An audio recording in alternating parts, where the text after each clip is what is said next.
सर्वप्रथम सबको मेरा नमन। मंच पर आसीन नन्हवरे पति पत्नी जिनके शादी के सालगिरह पर हम यहाँ पर उपस्थित हुए हैं, तो उन्हें सबसे पहले मैं हार्दिक शुभकामनाएं देती हूँ कि उनका अगला जो जीवन है वो बहुत आराम से सुखदायी जाए। साथ ही में आज सुलोचना मुळे जी का पुस्तक विमोचन हो रहा है।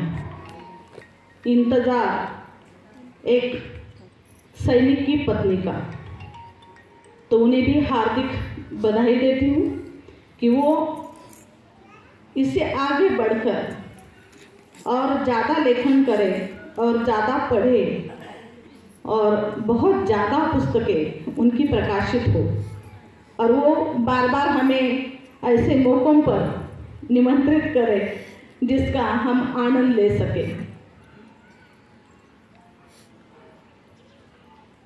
यहाँ पर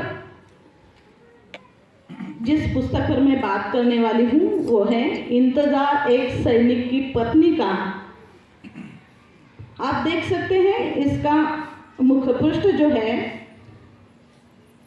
बहुत लुभावना मौसम है, जहाँ पर हमारे सैनिक देश की रक्षा के लिए जाते हैं।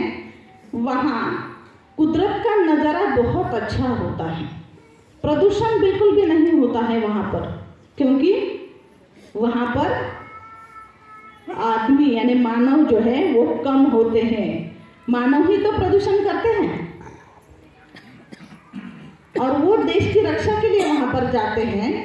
यहाँ पर स्वयं रमेश मुळे जी का फोटो दिया गया है, क्योंकि उनके ही याद में सुलोचना जी ने अपनी भावनाओं को व्यक्त किया है, तो इस मुख्य पृष्ठ पर उनकी फोटो दी गई है। पिछला पन्ना जो है उस पर कवयित्री की फोटो है, सुलोचना जी की। इस किताब के अंदर, इस काव्य संग्रह के अंदर बहुत सारी ऐसी रचनाएं हैं जो देश प्रेम में डूबी हुई हैं। सुलोचना जी जब भी अपने परिवार की बात करती थी तो वो हमेशा अपने पति के बारे में बात करती थी, देश के बारे में बात करती थी, और वो खुद उनके पिताजी भी आर्मी में, उनके भाई भी आर्मी में और उनके पति भी आर्मी में, तो पूरा जीवन उनका आर्मी में है। देश के लिए समर्पण करने वाले घर से वो है, तो उनके विचार भी उसी प्रकार के हैं। कभी कभार इंसान उदास हो जाता है, कभी कभार इंसान को ऐसा लगता है कि भाई अपना जो है वो साथ में रहना चाहिए। उसी प्रकार की उनकी भावनाएं उन्होंने अपनी कविताओं में व्यक्त की है कि उनका साजन जो है वो देश सीमा पर शत्रु से लड़ने के लिए गया है और वो यहाँ पर उनकी याद में कुछ क्षण बहुत विकल, बहुत दुख में जी रही है।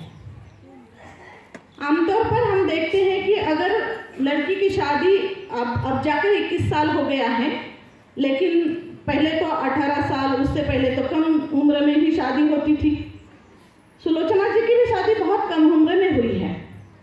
जिस उम्र में कुछ पढ़ने की उम्र होती है और वो ज़्यादा पढ़ लिख नहीं पाई है, इसके बावजूद जो भी परिवेश उन्हें मिला है, जो भी विचार उन्हें मिले हैं, उन विचारों के कारण, उस परिवेश के कारण वो बहुत ज़्यादा देश के बारे में सोचती हैं। चाहे खुद को कुछ सहना पड़े, उनकी भावनाएं हैं कविता में कि चाहे मुझे तकलीफ सहनी पड़े, मेरे बच्चों को तकलीफ सहनी पड़े, लेकिन मेरा साजन जो है देश प्रेम के लिए, देश की रक्षा के लिए सीमा पर है, तो वहाँ पर अच्छी तरह से काम करे। ये उनकी भावनाएं हैं। वो भगवान से, उनका एक नमन नाम की कविता है, वो भगवान से कहती है कि भाई मुझे ये शक्ति देना कि मेरे पति वहां पर काम कर रहे हैं तो मैं उन्हें उसी प्रकार की प्रेरणा दूं कि वे बिल्कुल अच्छी विचारों के साथ देश की रक्षा करें, ना कि घर की चिंता करें। घर की कोई जिम्मेदारी, कोई चिंता अपने पति पर ना पड़े, उसका कुछ गलत परिणाम उनके काम पर ना पड़े, ऐसी कामना सुलोचना जी इन कविताओं के माध्यम से रखती है। वो अपने आजू बाजू के कुछ बहन पर भी कविता लिखी है, बेटी पर भी लिखी है, सहेली पर भी है, लेकिन फिर भी उनकी जो फौज की पत्नी नाम की एक रचना है, वो कहती है, सरहद पर जो यार मेरा है सजन, सरहद पर जो यार मेरा है सजन, रक्षा करना है उन्हें अपना वतन, है ये वतन, है ये वतन, है ये वतन मेरे दिल, सरहद पर जो यार मेरा है सजन। मेरे दिल में प्यास है तू आने की आस है, मेरे दिल में प्यास है तू आने की आस है, जंग ना हो कभी साजन मेरा आए अभी। क्योंकि कभी कभी तो पत्नी को लगता होगा ना, कम उम्र की पत्नी है, बहुत जल्दी शादी हो चुकी है, तो अपना जो पति है वो अपने साथ रहे, ये भी तो हो सकता है ना, क्योंकि मनुष्य है, मानव समाज, मानव मन अपनों के प्रति बहुत लालायित होता है, तो उसी प्रकार की भावनाएं वो यहाँ पर व्यक्त करती है। साजन पर मुझे नाज है वो तो मेरा साज है, जो देशभक्ति में डूबा, देश की रक्षा के लिए सीमा पर तैनात है, उस साजन के प्रति वो अपनी भावनाएं व्यक्त करती है कि साजन पर मुझे नाज है वो तो मेरा साज है, भारत का वो वीर है मेरा तो बस प्यार है। भारत भूमि के लिए क्यों ना वो वीर के रूप में वहां पर काम करता रहे, लेकिन मेरा वो पति है, मेरा वो प्यार है। मुझे लगता है रमेश मूले जी बहुत भाग्यवान है कि उन्हें इतनी प्यार करने वाली पत्नी मिली है। उन्हें मैं हार्दिक बधाई देती हूँ, क्योंकि ऐसे आमतौर पर जब हम घरों में रहते हैं तो इतना प्यार जताने के कोई मौका ही नहीं मिलता है ना। जब भी हम जिंदगी जीते हैं तो हम पति से कह भी नहीं सकते हैं कभी कि भाई मैं आपसे बहुत प्यार करती हूँ, नहीं कहते हैं। ये केवल जो भी घर में चल रहा है उसमें अनजाने में कुछ उनकी व्यवस्थाएं करते हुए, उन्हें अच्छा अच्छा खाना पकाकर खिलाते हुए हर घर की पत्नी व्यक्त होती है, लेकिन फौजी की पत्नी को ये अधिकार है।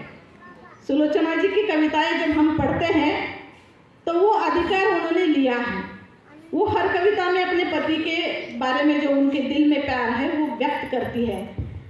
वो वैसे शर्माती भी है, बहुत बार वो जब बात करती है तो वो शर्माती भी है, लेकिन फिर भी अपने पति के बारे में वो बहुत ज़्यादा प्यार की बातें करती है। एक उनकी रचना है सबसे ऊंचा। अब ये मैंने पढ़ी तो मुझे थोड़ा सा अटपटा सा लगा कि भाई ये 36 क्या है, 36 जिसे हिंदी में कहते हैं। सबसे ऊंचा रहे 36 का नाम, वतन से प्यार करना हमारा है काम। तो मैंने पूछा उन्हें कि भाई ये क्या है, क्योंकि आर्मी के सभी शब्द तो हम जानते नहीं हैं। उनकी भावनाएं जान सकते हैं लेकिन शब्द तो नहीं पता है हमें। तो उन्होंने कहा कि एक बटालियन का नाम है ना, तो उसके बारे में भी वो लिखती हैं। सबसे ऊंचा रहे 36 का नाम, वतन से प्यार करना हमारा है काम। सबसे ऊंचा रहे 36 का नाम। बहुत कुछ सीखा हमने इस यूनिट में आकर, बहुत कुछ सीखा हमने इस यूनिट में आकर, भूल ना पाएंगे कभी घर जाकर। कि जब भी घर हम वापस आएंगे, अपने अपने महाराष्ट्र में आ जाएंगे, तो भी हम उन दिनों को नहीं भूल पाएंगे। इतनी अच्छी वहाँ पर जो भी क्षण जो है वो उन्हें, या वहाँ की जिंदगी जो उन्होंने जी है वो उन्हें लगती है। तो इस प्रकार की भावनाएं वो यहाँ पर व्यक्त करती हैं और बहुत किस्मत वाली समझते हैं अपने आप को जब भी पति से दूर होती है तो थोड़ा सा मुरझा भी जाती है, लेकिन जब वहाँ पर जाकर उनके साथ में रहकर कुछ अच्छे पलों को जीती है तो खुद को नसीबवान भी समझती है। या फिर वहाँ के जो ऑफिसर हैं उनकी पत्नी के बारे में भी वो लिखती हैं। बहार नाम की उनकी एक रचना है। मैडम आपके आने से बाहर आई, मौसम ने ली अंगड़ाई, खुशबू से हवा महक गई, सच में मैडम आपके आने से बाहर आई। बार बार आपसे मिलने का मौका मिले, हमारे चमन में भी गुलाब खिले। क्योंकि इतने दूर रहने के बाद जितने भी लोग वहाँ पर उपस्थित हैं उनमें से अगर कोई अपनत्व से अपने बारे में कुछ बात करता है तो बहुत अच्छा लगता है। जैसे हम महाराष्ट्र से बाहर जाते हैं और कोई महाराष्ट्र का आदमी यहाँ पर दिखाई देता है वहाँ पर कहीं बाहर, तो हम कितने अपनत्व से बात करते हैं, बहुत अच्छा लगता है हमें। उसी प्रकार से तो उसी प्रकार वो उनके बारे में भी लिखती हैं। यानी केवल रमेश जी के प्यार में ही वो लिखती नहीं है, तो हर एक इंसान के बारे में उनकी भावनाएं बहुत अच्छी हैं। तो इसी प्रकार बहुत बहुत उनकी रचनाएं हैं। मैं हर एक के बारे में नहीं कहूँगी, लेकिन एक दो जो रचनाएं हैं उनकी बात करती हूँ और रुक जाती हूँ। उनकी अगली जो रचना है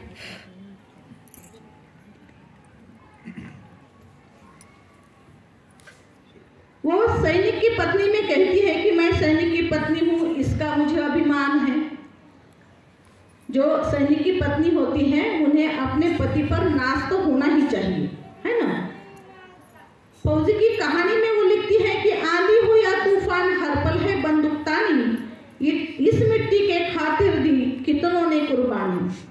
आंखों से छलकता है पानी जब याद आती है फौजी की कहानी, जब याद आती है फौजी की कहानी।